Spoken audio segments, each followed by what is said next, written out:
cats are really hype about this battle. Flea Rock is super funky. It's Raw Dog. I mean, I always liked it, you know what I'm saying? I think it's Raw Dog, you see the face. I try to keep like an original E-boy style. Flea's got a lot of diversity. Flea's got dope footwork. Flea's got power moves. Yeah, man, he's just a sick b-boy. It's the legendary Machine, originally from Sacramento. Machine is amazing. He's also very musical, but in sort of a different way than Flea. A lot of flips, a lot of crowd pleasing moves. Yeah, he's in the air a lot, and he just comes at you hard. You know what I'm saying? I think it's definitely gonna be a good battle. So I just try to have as much fun as I can, you know what I'm saying?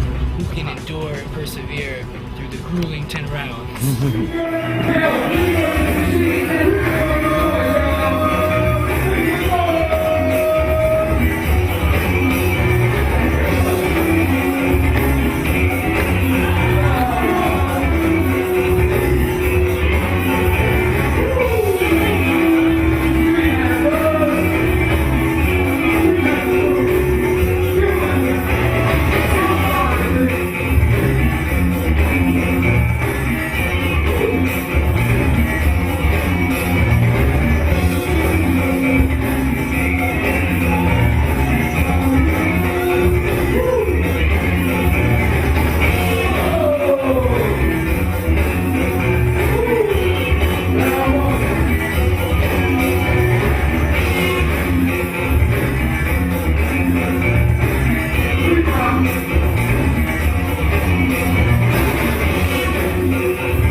baby, Rostamo 7 coming back, triumphantly returning to the scene for all the new generation to enjoy once again. This classic event is going to continue, as long as I'm continuing at least, and I hope you all can be a part of it in the future. Be well and prosper. Ground Zero.